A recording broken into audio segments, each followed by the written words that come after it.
I'm going to be brutally honest with you. What you're about to hear isn't a bedtime story. It's not what your father told you while tucking you in, not what your teachers drilled into you between chalkboards and quizzes. This isn't the wisdom of polite society. It's the truth you were never meant to hear. And once it touches your mind, there's no going back. This knowledge doesn't just inform you, it divides your life into two distinct eras. Before you understood it, and after. 5 centuries ago, a man named Niccolò Machiavelli wrote down the darkest truths about human nature. Truths so volatile the church banned his book, so piercing that rulers studied it behind closed doors while preaching virtue in public. Why? Because Machiavelli didn't theorize about humanity. He exposed it. He didn't describe how people should behave. He documented how they do behave. And the ones who understand that, the ones who really get it, they're the ones pulling the strings. While you play fair, they play to win. They tell you that seeing the world as it is makes you a cynic, that seeking power makes you dangerous, but the real danger is staying blind. Ignorance isn't innocence, it's weakness. And if you don't learn how people truly operate, you'll spend your entire life being a pawn in games you didn't even know were being played. Because out there, in boardrooms, in bedrooms, in politics, and behind every smile you think you can trust, someone is already using this knowledge to shape you, to manipulate you, to control your every move. Most men will die without ever realizing it. You won't. You're here now, and everything is about to change. You've been told people are rational, that we calculate, reason, debate, and decide with logic. That's the lie that's ruined millions. Machiavelli saw through it in a single line. Men judge more by the eye than by the hand. Translation: we believe what we see, not what's real. We trust illusions. We make decisions based not on truth, but on what feels right. And feelings, those are the real levers of control. Look around. The friend who asks for advice and then ignores it because the truth hurts too much. The co-worker who cries poverty while wasting money on comfort rituals. The woman who claims she wants a nice man, but falls for the one who treats her like an afterthought. Logic dies in the face of desire. Reason dissolves when pleasure, fear, or ego step into the room. The man who masters emotion, he owns the room. He doesn't argue to be right. He makes you feel like he's right. And that is the true art of influence. Hitler didn't rise with charts. He rose with anger, pride, and fear.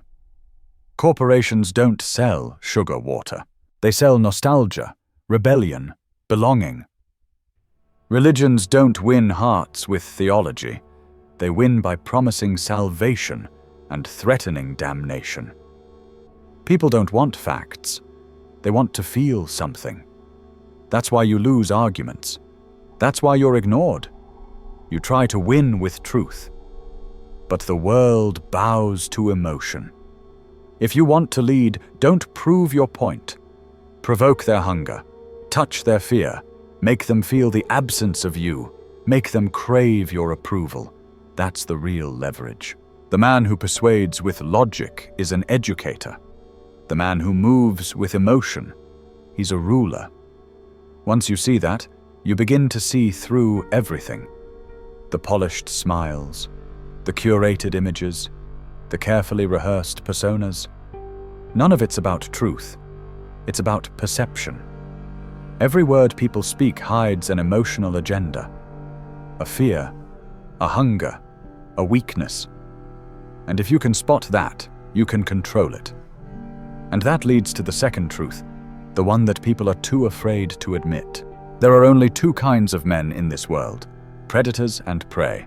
Strip away the etiquette, the manners, the moral stories, and that's all there is.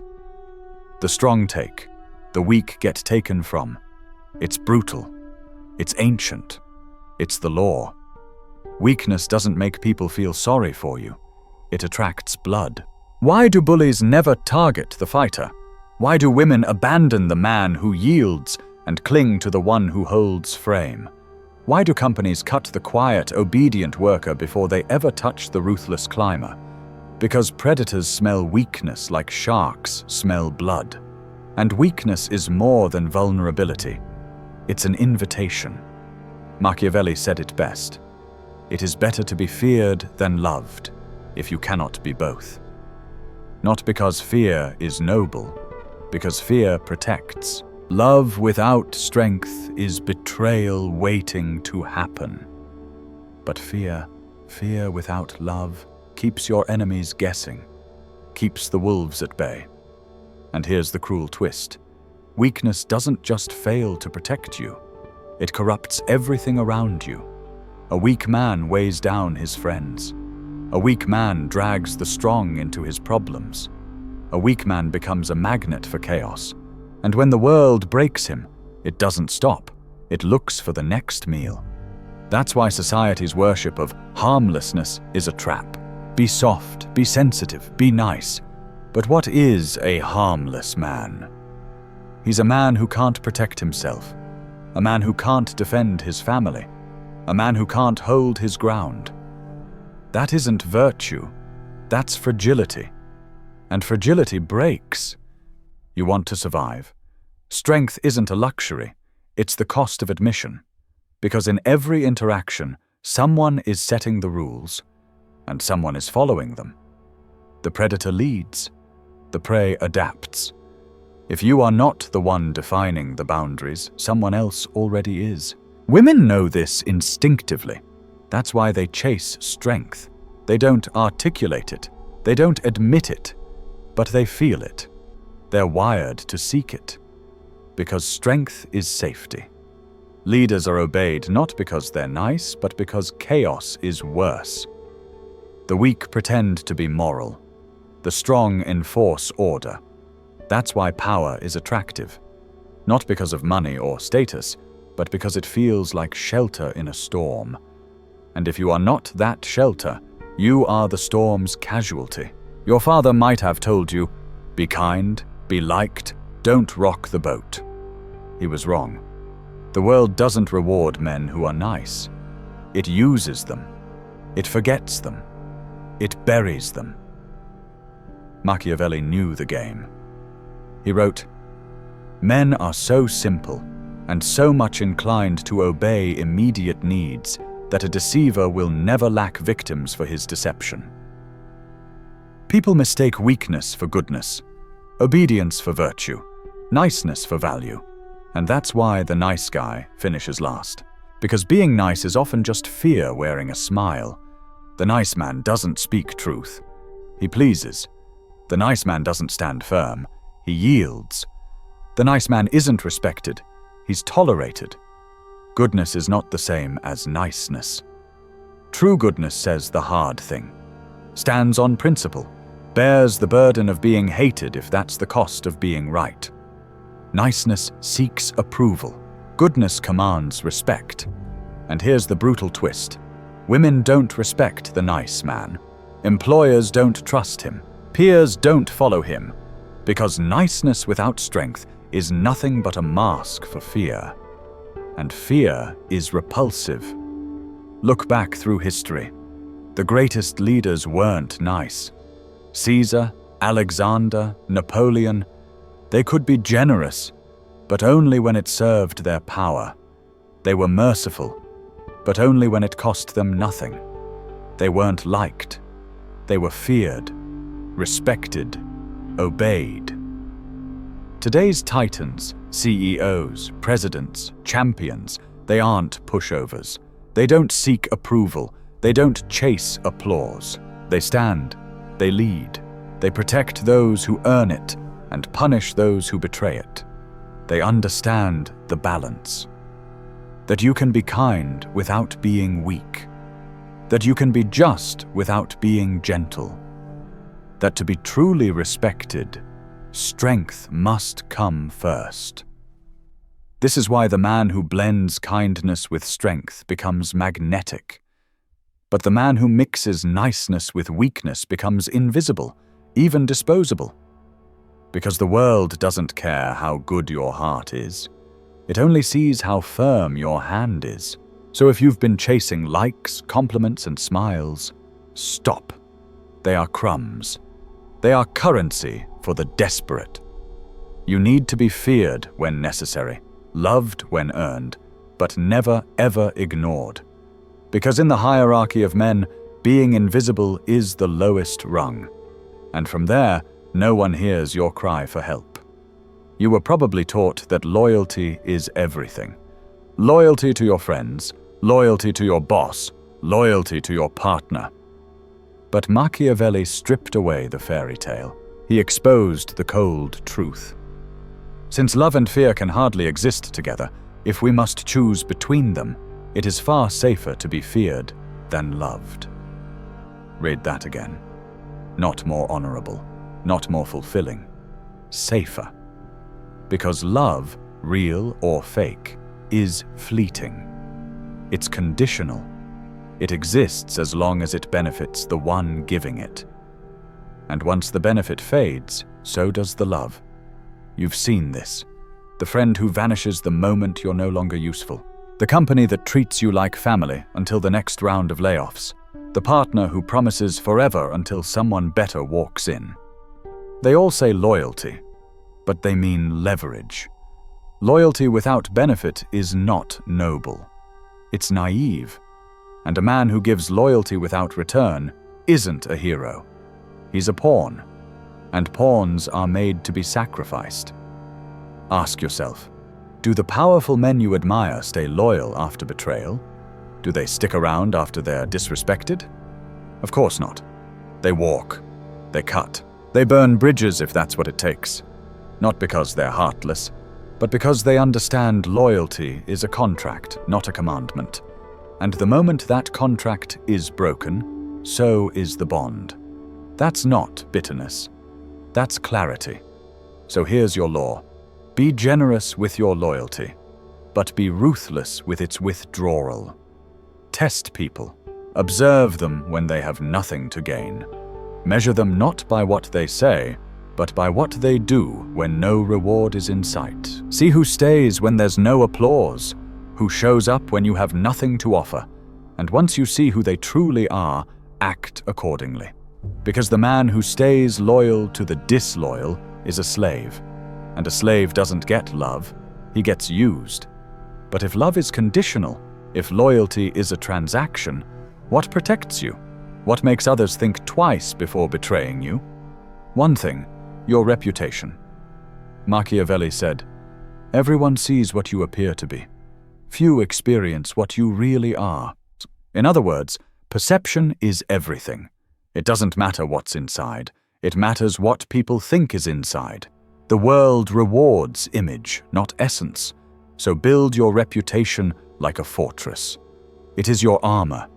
It is your weapon. It walks ahead of you into every room. A man with a weak reputation has no power, even if he's good, even if he's right, even if he means well. Without reputation, his voice is a whisper in a hurricane. But with a strong one, enemies hesitate. Followers multiply. Opportunities open before he speaks a word. Think of Alexander. His myth made armies tremble before they even saw his sword. Think of Steve Jobs. His aura bent reality. People obeyed not because of facts, but because of belief. His presence was stronger than data. His legend became a self-fulfilling prophecy. Compare that to the man who's always explaining himself, always defending, always asking to be understood. He's not a leader, he's a beggar. And the world doesn't follow beggars, it steps over them. So here's your principle. Don't reveal your soul. Curate your image. Project power, calm, and mystery. Share only what strengthens your position. Never explain your decisions to people who hold no stake in your life. And never apologize for strength. Reputation is fire. Left alone, it dies. Spread too wildly, it consumes you. But controlled, it lights the way. Guard it with everything, because the moment it cracks, you bleed. and some wounds never close. A single moment of weakness, a single misstep, can destroy what took years to build. And in the eyes of others, you are only ever as strong as your last impression. Never forget that. But even reputation, even strategy, even strength, none of it will save you if you're not prepared for war. And here is where most men fall. They think peace is the norm, that war is the exception. But Machiavelli taught us otherwise. There is no avoiding war. It can only be postponed to the advantage of others. And peace is not the default. It's a pause, a breath before the next ambush. Conflict is always coming. And if you're not ready, you've already lost. Look at your life like a battlefield. At work, someone's waiting for your mistake. At home, someone's measuring your value against the alternatives. In every group, someone's testing your frame, pushing your limits, waiting to see if you'll fold. And most men, they do, because they sharpen their blades only when the enemy arrives. But by then, it's already too late. A true warrior sharpens daily, in silence, in solitude. He prepares during calm so he doesn't bleed in chaos. How does that look in the real world? It means building muscle before the threat, saving money before the crisis, building alliances before you need help, watching for traps even when the road seems clear. It means becoming both the lion and the fox. The lion, strength. The fox, cunning. Strength without foresight is brute failure. Cleverness without power is prey dressed in disguise. But together they make you untouchable. And that's the key. Don't start wars, but be capable of finishing every one. Because the man who radiates readiness rarely has to fight at all. His posture speaks louder than his fists. His calm is mistaken for confidence. His silence is mistaken for strategy. And that illusion, combined with actual preparation, becomes a shield that no one wants to test.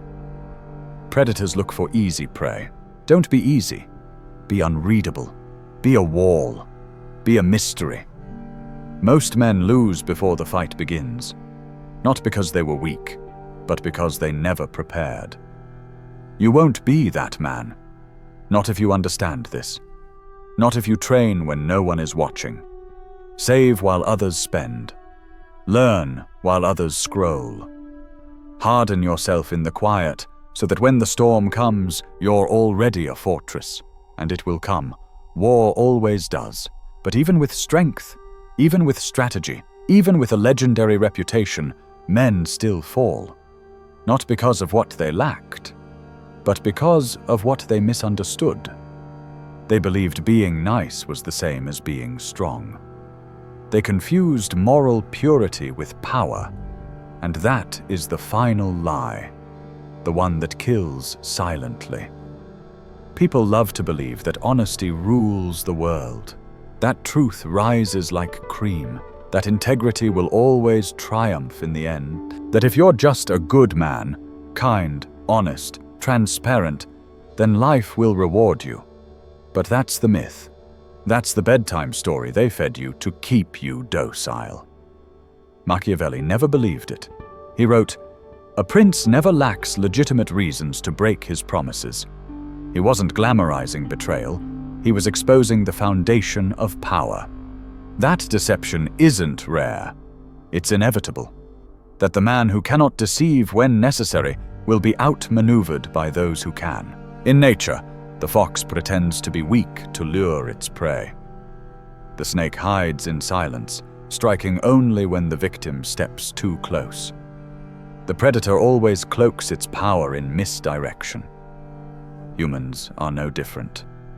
Politicians smile while hiding daggers. Corporations preach family values while exploiting your desperation. Even in love, promises are made with sincerity until they're inconvenient.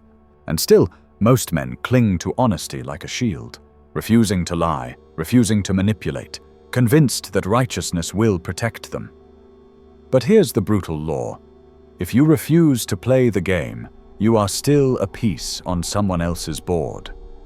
The world doesn't care how pure your intentions are.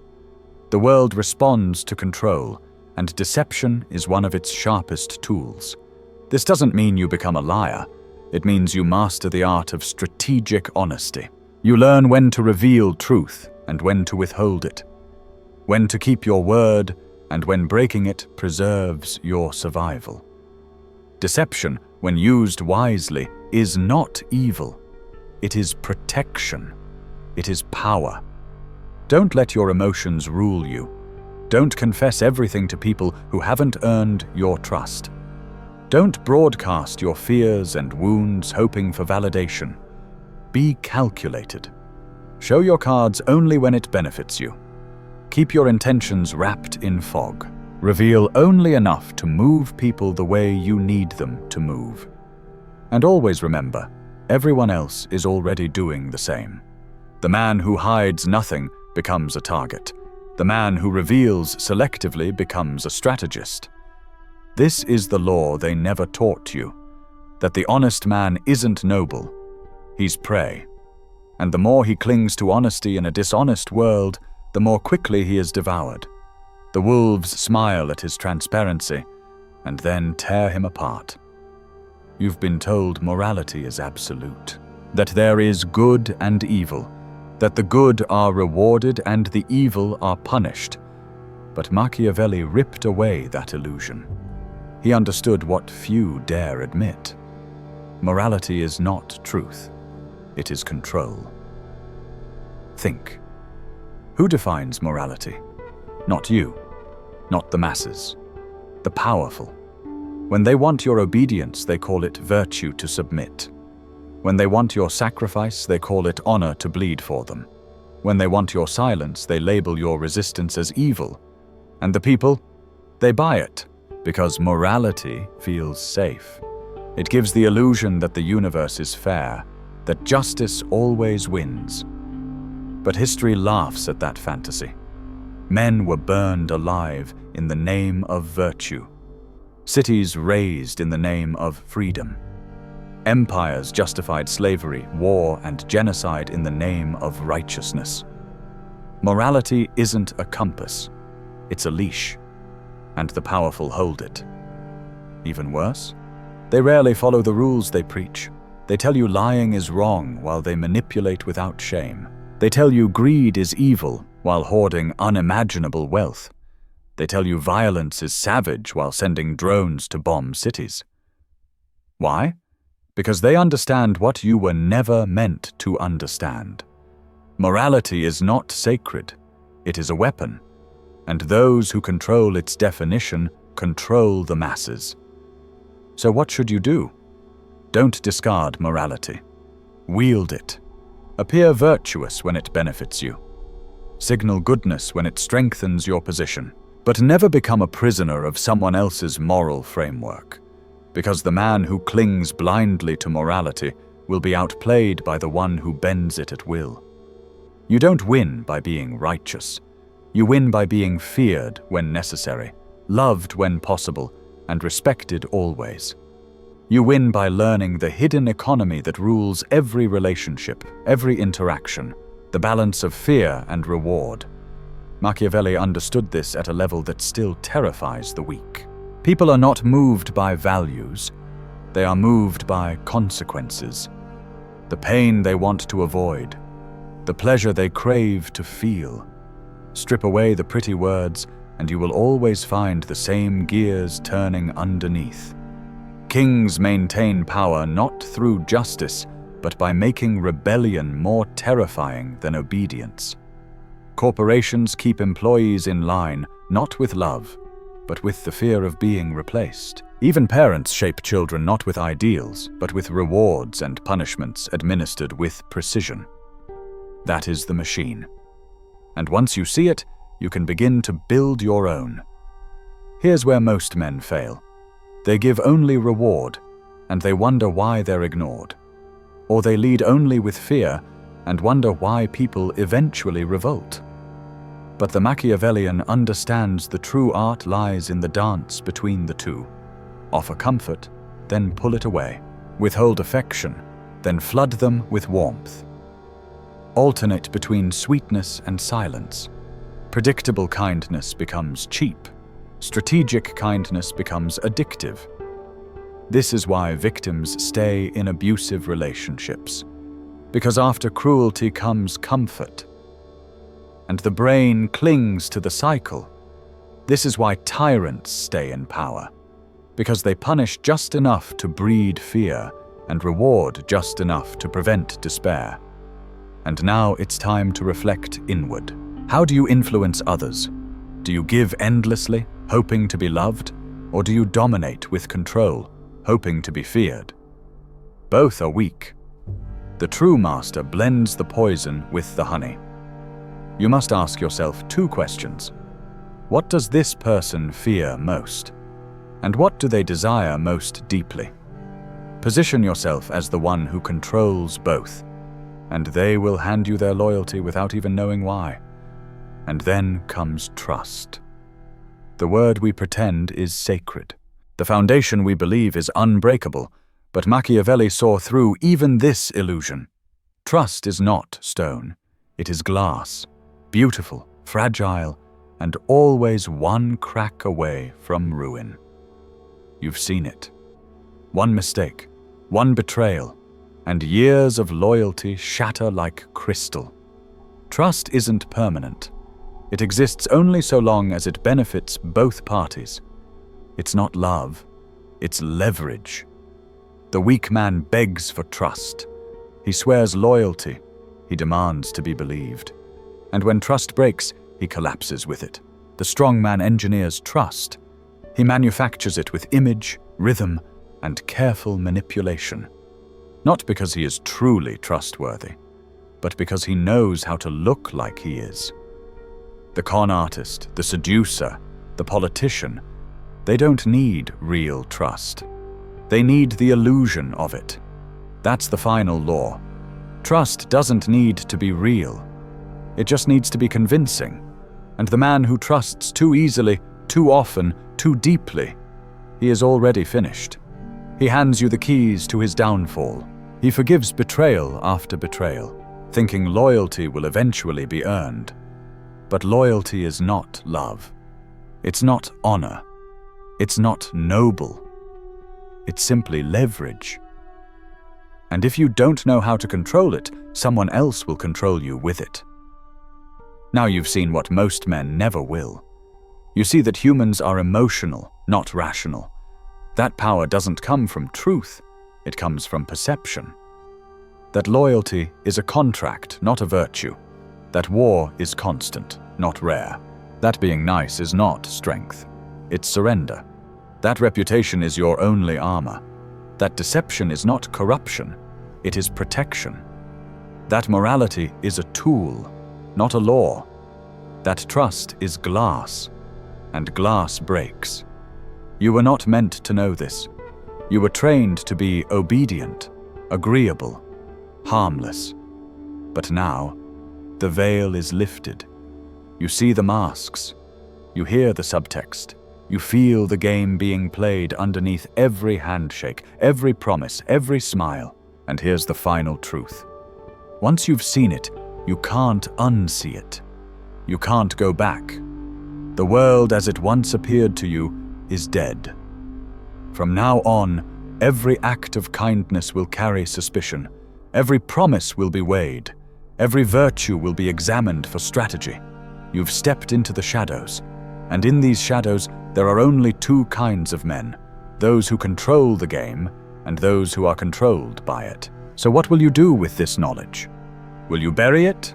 Pretend you never heard these words? Go back to sleep? Or will you use it? Wield it like a blade in a world full of wolves? Because knowledge like this is dangerous. In the hands of the weak, it turns to bitterness and fear. But in the hands of the strong, it becomes a weapon, a tool for influence, for dominance, for survival. You now stand at the edge of the abyss. Behind you is blindness. In front of you, power. And if you're ready, If you dare to go deeper into the strategies of rulers, seducers, generals, and kings, then remember this voice. Because what comes next will not make you comfortable. It will make you untouchable, and when that happens, you will never be ignored again.